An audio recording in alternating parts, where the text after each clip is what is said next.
All right, so I'm going to jump into a couple of club business items before we introduce our guest speaker for the day. First of all, we are still waiting on official district grant approval. I have not gotten any updates, but I will absolutely let everybody know as soon as we have those out. Second thing is for anybody who has been doing has been reading books for Hancock Literacy. If you haven't yet read your book and uploaded your video for Kyle to get that posted for the kids out there, please make sure that you do that, and hopefully we'll be able to get our books back to him and get all of that stuff updated pretty quickly. The website, our club website, is now fully updated, and all of the information, all of the club profiles are current and up to date, thankfully, thanks to the help of Kyle Benner, who is now running our website for us. The last thing that we have to do, we are putting together a YouTube channel for our club that's going to have a single link embedded to the website. So all of these videos that we are recording are going to be listed there. We should have that done by the end of this week.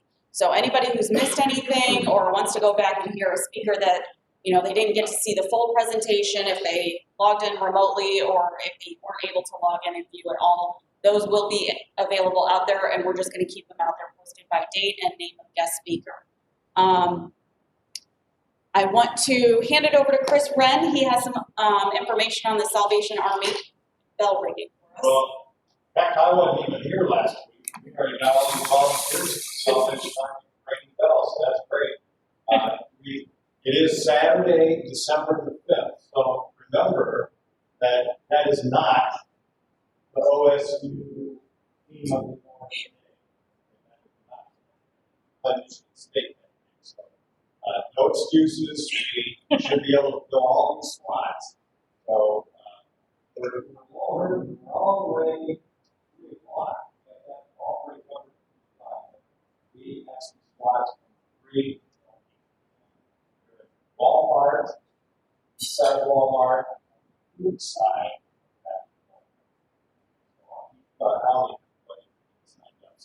All you guys remotely over there, me and you guys, wear your mask. You can sign up too. So just let us know. Absolutely.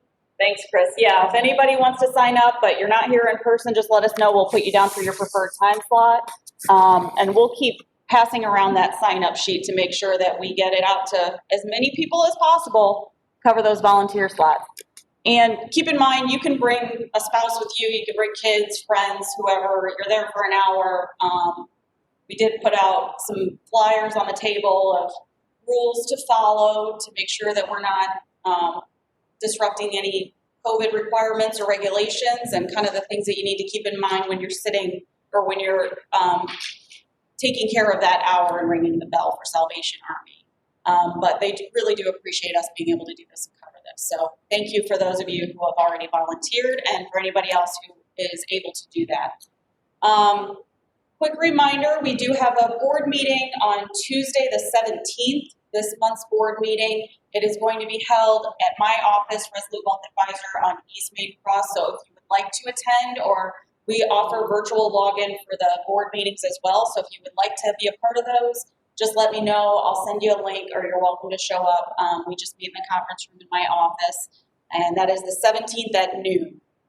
The last thing that I do want to mention before we hand it over to our speaker, I don't know if anybody saw it. It kind of went out a little late last night, but we are sending out a survey right now to all club members, and it's just a very quick 4-question survey, but we're just trying to get the pulse of all the members. Attendance has been a little low, so I want to try and make sure we're getting as much feedback as possible to figure out if members would like to go back to meeting remotely, if there is a possibility that we can get more people to show up in person, what that's going to look like. We want to make sure that we're getting out to as many members as possible. We're getting as much information and feedback as possible so that we can continue running our club meetings and encouraging as much participation from all the members as possible.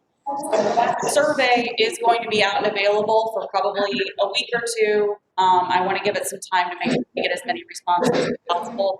If anybody has any questions, shoot me an email, let me know. Hey, Erin. Yep. Do you know that we are a red county now in Hancock County? Are we officially red?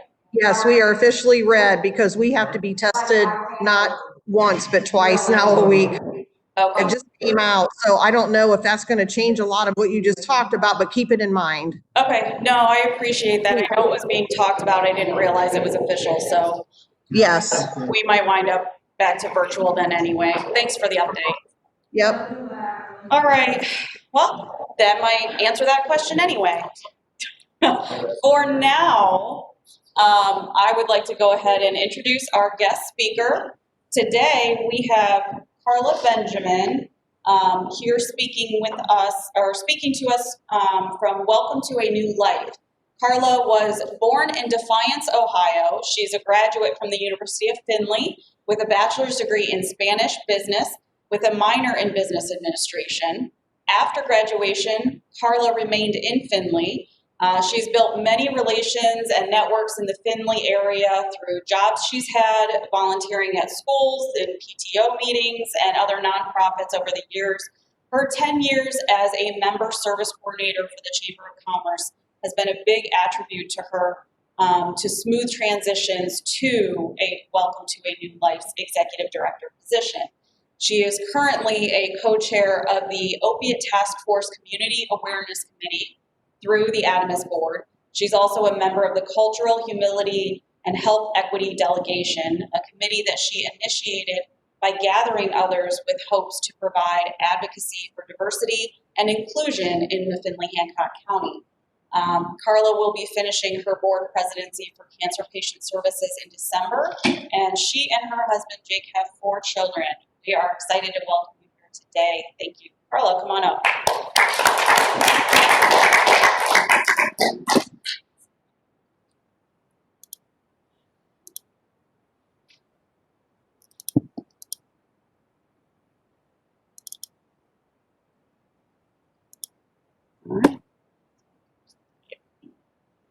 Thank you, everyone, for the opportunity to be here today. I know many familiar faces. I look out and I see a lot of familiar faces, as well as the ones on Zoom. So I appreciate everyone inviting us to be here. As we were introduced earlier, I have 2 wonderful individuals that I'm here only because of the passion that they had, the vision that they had with Welcome to New Life. I'd like to have Stan Kajawa, Puck Rowe, the 2 co-founders, to please stand. And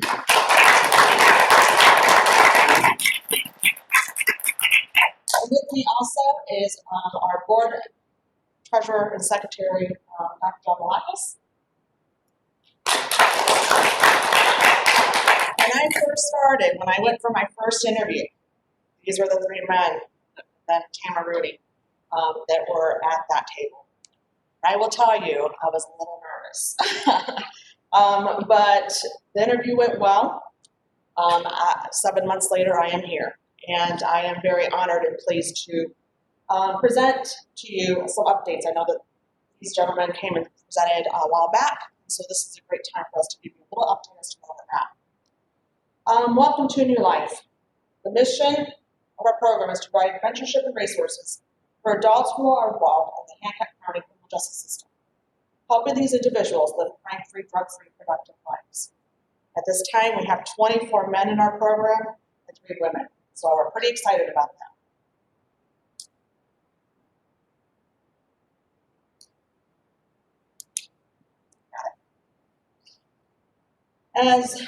As she mentioned before, I was born in Defiance. I'm going to tell you a little bit as to why I'm so passionate about what I'm doing and why I felt that this was the right place for me to be at. As she mentioned, I was born in Defiance to Domingo and Eladia Rubio. My father was a migrant worker with a 6th grade education. He had chose the path of drugs and alcohol and just was not a good man. But one day his life changed. He was connected with a wonderful mentor that helped guide him, teach him, just really help him learn what the values of connecting your family together. Through that time, my dad was really one of those people that, because he was uneducated, wanted me and my siblings to get our education. He's a proud papa right there with me graduating from the University of Philly. All of my brothers and sisters have also graduated from college. When my dad's life changed, it did not only change for himself, but it also changed for our family. He broke the cycle of poverty and non-education. My dad encouraged us to work hard. My parents became evangelists. Their heart and soul was to help the drug addicts, the prostitutes, the unloved, the broken homes. We learned at an early age to give back.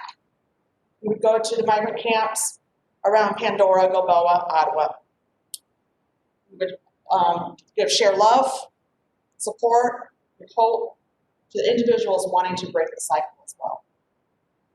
With Welcome to New Life, I'm able to continue this work. Our mentoring program is helping those that often feel lost and have a lack of motivation and stability and need our support and guidance. Being a mentor is so important because we are showing them that we care. Oftentimes, we're the friend, their brother, their sister, a parent, and lots of times a coach. A mentor, our mentors, are such a vital part of our program. And the success of this program really is about our mentors. Our mentors are showing them that everyone deserves a second chance for life, gives them hope, and making them feel like they matter. We are also showing them that the cycles of life can be broken with the right support system, resources, and guidance. Welcome to Your Life uses Maslow's hierarchy to guide the mentee from basic needs all the way to serving others. And we've partnered up with nonprofits in our area to provide the right resources needed to guide them in the right direction. From the very beginning, so let me get this pointer. Try. From the very beginning, we're actually helping them with the mental health and substance assessments. Then we go from housing, food, and clothing. We also help them get their ID, license, employment opportunities, figure out transportation. When we're actually meeting them at the first time, we're actually figure out, where their education background is as well. We figure out whether they, have a GED or if they need a high school diploma, or those that want to go back for a secondary education. We partnered up with local nonprofits, like I mentioned. There's quite a few. We also are working very closely with Owens, some churches, the judicial system, the probation office, public defender's office, the Hancock County Sheriff's Department, as well as the city police, and then economic development. Our ultimate goal is for our individuals to have a new life, help them break the cycle so that they can become productive citizens. With this program, we are also helping our community in our county. We are helping reduce the recidivism. We're also helping overcrowding at the jail. Inmate daily housing, it costs our county, it costs the inmates $107 a day to be at the jail.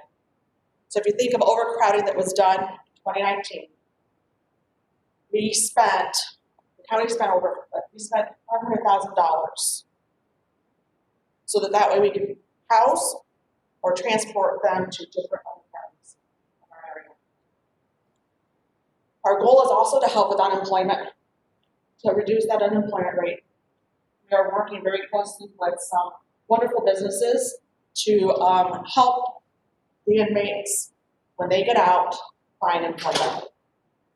Taxes and income of our county then also increases. So these are things that are helping and are just something that you just can't grasp until you're actually there seeing it. The last couple weeks, actually it's been going on for a while before I started. Stan and Puck are so cute. They will pick up an individual, they will take them to the family center. From there, they figure out where they need to go at the family center. They're getting their ID, a voucher, going to the County Road 140, getting their, getting everything they need, a haircut, whatever needed, so that way they can be presented for government. I'm happy to say that we had someone that was recently released from jail last week, the week before, and had an interview last week with Work Brown, and is now going to be employed in work. it's those connections. And I can't, like I said, thank these gentlemen enough for pounding the pavement over the last 2.5 years. Because of that, it's making this job easier because people know the heart and the passion of the mission. One of the things I wanted to share with you is I got a text, and it was unexpected. It was an unexpected text. And it said, "Hey, Carla, could you come by St. Mark's Church?" Oh, there they are. "Can you come by St. Mark's Church and pick up an envelope full of cards?" I'm like, yeah. Pastor Dan Metzger says, "This was unprompted, but the youth know that I'm part of this program, and they wanted to share with the mentees that they care, and they wanted to encourage them." This is one of the cards that says, "Thinking of you. I really hope that God gives you the courage to start over in the best way possible. We all love and want the best for you." The other one that I have says, "I hope that everything is going well during these tough times. Keep your head up." This here is full of them. This again is showing it takes a village, right? And these are part of our village. And I'm so happy and grateful that these children, these youth, also felt compelled to be a part of this journey with us. Research is showing that mentoring does work. If we put people with the right mentors, positive affect social behavior and academic outcomes for young risk, it is demonstrated that it does work. In 2016, the Ohio Department of Corrections launched a program called Free to Succeed. State recidivism rate for prisoners at that time was 35%. 2017, with the new program, which matched inmates with a mentor, the rate of recidivism was 4%. With that, I'd like to play this video for you.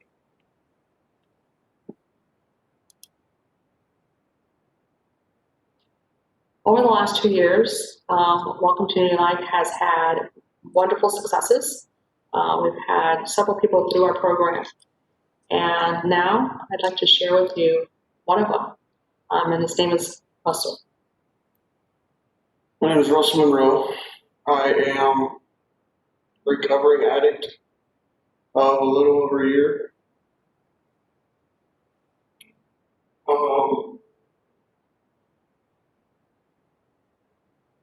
Dealt with life struggles every once in a while. Tried to live life on my own terms. Couldn't do it. So that is what has led me to this point, is seeking help, hitting rock bottom. Russell, I actually met Russell at the mission. And Russell was a lost soul at the time. And I ran into him. And I started asking him questions. And it was a lot of questions about Russell. What his background, why he was at the mission, and so forth. And give me a little history of his background.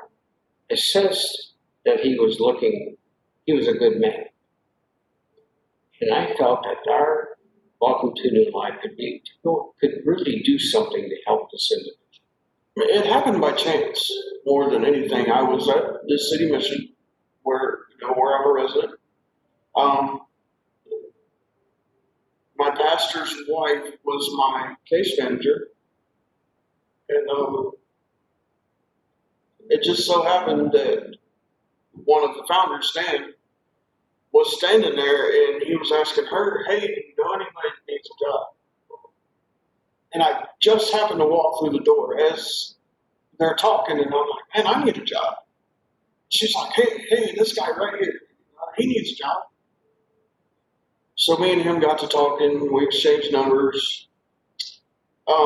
He took me a couple days later to get a job. Then he got to talking to me about his program, Welcome to a New Life. And the part that interested me the most was being able to have somebody in my life that cared. And the two mentors I got are a godsend. Russell has hope, okay? But he wasn't as confident, and I think he's kind of sandbagging us in some areas because he's very intelligent, you know, and maybe just doesn't feel as confident expressing that about himself. But he's, again, transparent, he's open, and he has hope. He's ready to have a new life. We have been, I think, we've had Russell reach out to us a weekend, you know, with a couple of times, you know, where we just wanted someone to talk with, you know, that is, I think, part of being a mentor, you know. I think the road to recovery, you know, it's not a perfect one.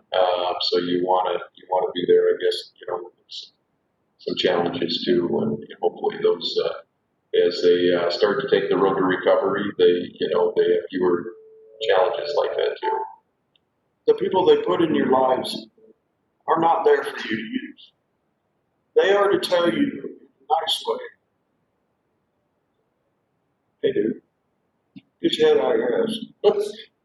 I mean, they do it in a nice way, you know, and that's the big thing that steered me into the program, because I could have went in front of Judge Sarn, got drug court, but that's not. Welcome to a New Life is a lifelong commitment. These men that I have in my life now, I'll know them for the rest of my life. Whether I go off the beaten path or stay where I'm at, whatever. As long as I keep on the right road that I'm on right now, they'll always be there. They'll always be there. But they'll always be there. And they'll always care. But I want to know, I want them to know that they're having an impact on my life. And the impact on my life so far is huge. Like, I didn't see myself 4 months ago in class to get my GED. I didn't see myself maybe in a year from now potentially getting a job at Whirlpool or Cooper, some big company. I didn't see that. Mentors are a vital part of Welcome to New Life. The work that we do couldn't be done without them. And so right now, and possibly for a long time, we will need mentors, both men and women. This is for adults in the criminal justice system. So if you, or if you know of someone that has that passion and wants to become a mentor, we would love to talk to you, because there is a lot of need out there. There's a lot of individuals that need people that want to get back to the community. So I'll give you a little update of Russell. He has now completed 2 sections of his GED, passed them both. He is ready to take the next 2. He is still doing very well. He is no longer at the city mission. He is now at the men's recovery home.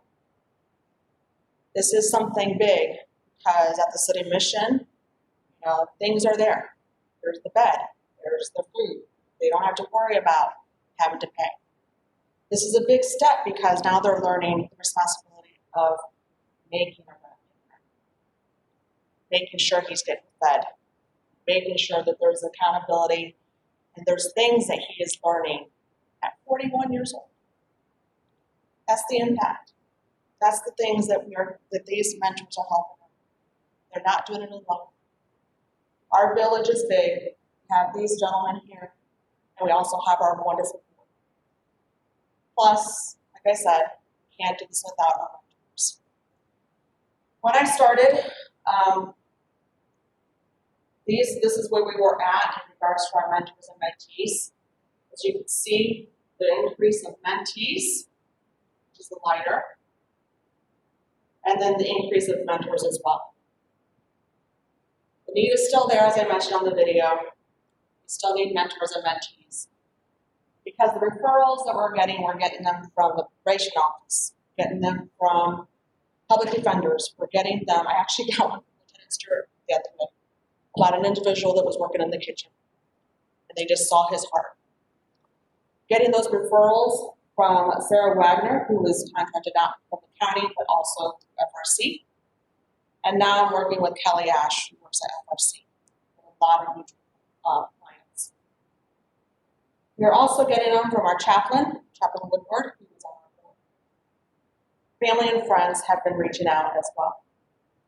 They're seeing the change from friends that are talking about the program, and so they want help for their loved ones.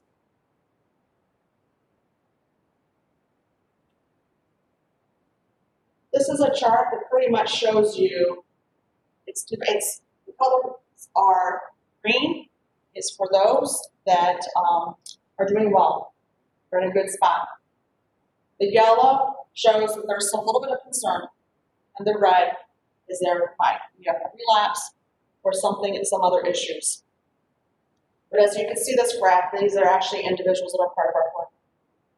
I love the green. I want to keep on seeing green. And this is where we're actually showing that it's green. Right now, we have somebody in Hope House, Lori. We have 2 individuals at City Mission. We have a couple men at the recovery home. And then we have a female that's actually part of the MOMS program. For those that aren't familiar with the MOMS program, that is for women that are pregnant and are addicts. When I first started a month ago, my first month in, I get a call from Stan. And Stan's call is, hey, just got a call from a probation officer. Someone's been on early release. She needs a bed. Okay, 1 month in, let's figure this out, Carla. So I called the City Mission. And I said, hey, I need help. We have someone, if she can get a bed. Pandemic had just started, so if you can all imagine how crazy everyone was. I ended up talking to her and I said, hey, I need you to meet me sometime this weekend. The beds they're available for you. That was Friday, Mother's Day weekend. I go, if you cannot make it this weekend, for sure I want to see you there on Monday at 10 a.m. Okay. Call Saturday, she didn't show up. Call Sunday, she didn't show up. And my heart just sank. Oh. Show up there on Monday at 10 a.m. She was already there with her black bag, ready to get checked in. One thing that impacted my life at the very beginning was that when I saw her, I said to her, oh my gosh, you're here. I worried about you all weekend. I'm glad you're here now. She went to go do her check-in and take stuff. Comes out of the restroom because they have to get screened. She comes out, she says to me, I am so sorry. Someone that doesn't know me cared. And that to me touched my heart in a way that I can't even explain. We have had many situations like that, where the texts that I've been getting, the things that I try to, it's amazing that I cannot believe I'm here. It's recently I attended a webinar with SAMHSA, and the speaker made a comment and says, I might not have everything, but everything I have now, I don't want to lose. And that's what we're doing with our mentees, is helping them. We have 3 individuals that are actually interested right now for secondary education at Owens, so we're working with Owens to get that done. In talking to our mentees, we also learn about their hobbies and interests. And I had no idea what to expect when I was getting this conversation started. And then I started getting these beautiful pictures of art from some incredibly talented artists. And I'd like to share some of these with you right now. The individual that did these and sent these to me, what's awesome about his story was he was released from prison. He went to the Pullman, Lima, contacted myself and Stan, and we got him into the city mission, and his mentor, that's where he met him. His mentor then says, you know what do you like to do? And I was there for those conversations, and they would talk about working out. I will tell you, this mentor has been taking this individual back to, he's volunteered at United Way, he's volunteered at Habitat, he's actually volunteered back at the city mission where he's no longer at. He's giving back. And he says, when he texts, that it feels good. That's, again, the goal of our program. Over the last 6 months, I have met some pretty remarkable people. There is a young man that has been with Welcome to New Life since May of 2019.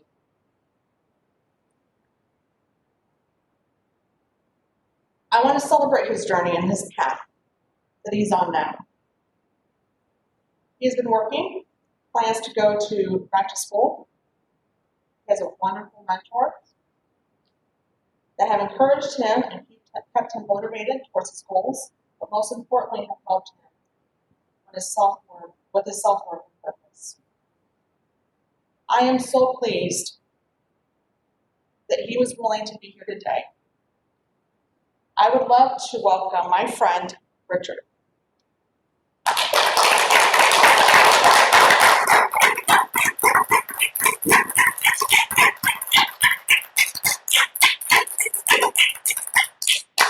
His girlfriend, Haley, who has been his support.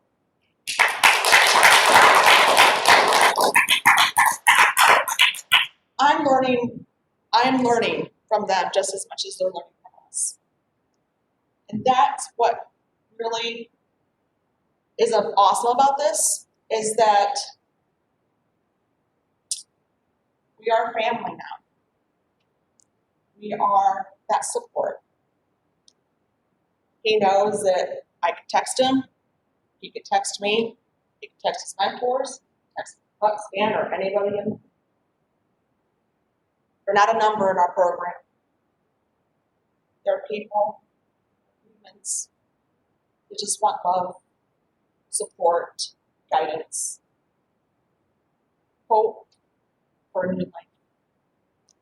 And I'm so excited for that. I'm going to go back. This was in 2019 when he was arrested. This is him now. See him now. I want to go back to this here. You look at this picture. That's his drawing. And he has sent me some other ones. Actually, I showed it to a friend of mine Saturday. And she's like, I want to buy that. And I'm like, well, and so I texted him, like, somebody has to buy your picture. It's like, I've never sold anything before. Well, I figured it out because somebody wants to buy it. So this is the stuff that's really, really awesome. So how could you be a part of giving someone a new life? By volunteering as a mentor. As you look at your table, I put a form on there. Giving our mentees employment opportunities. Becoming a business partner, or donating to support our mission. We'll also see these brochures with our information, as well as the donation cards. I would encourage you to look at our website, and the reason why I encourage that is because on there we have a couple of videos. We have Dr. John Malakis, who talks about hope, why it's important, how this all makes a difference in our community, in our lives. We also have a video that really shows the beginning of how Welcome to New Life started. It's the story of Stan and how he met with someone at the jail. So, because of time, I wanted to put the shorter one, but I really wanted to put the longer one. but I think that you guys would enjoy that. I'd like to end with thanking, like I said, our current board, some wonderful people that are part of that, making the connections, giving me those warm handoffs to community members so that we can begin this conversation and we can be able to talk to them and tell them about what we're doing, what our program is doing, and how we can not only help ourselves, we can help them, help our communities. Right now, I'll leave it open for some questions. I'm done. Yes.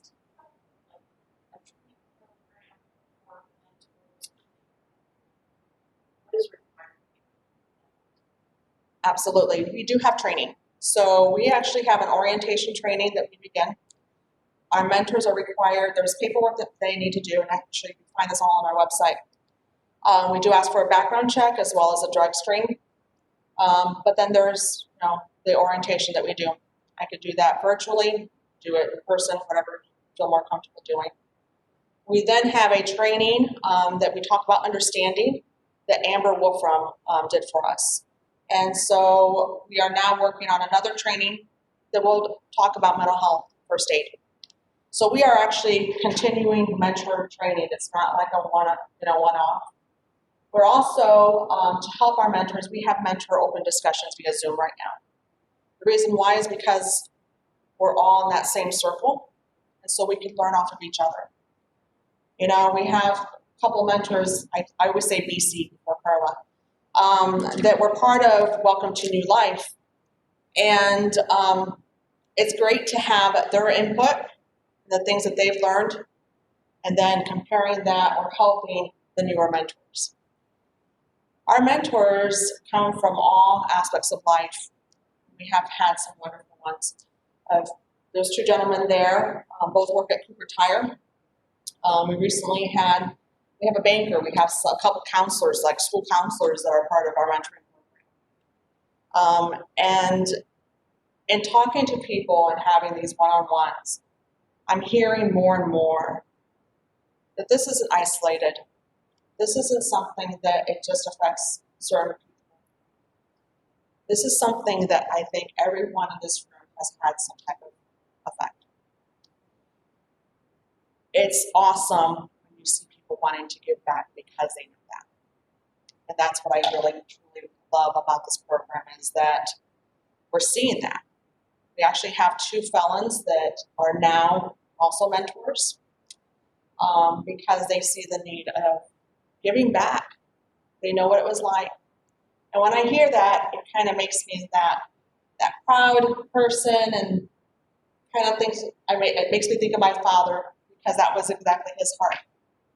When his life changed, he wanted to change everyone's life. And he wanted so many people to know that you could break the cycle and that there was people that loved you. So yes. Other questions? No? All right. Well, thank you very much. You're welcome.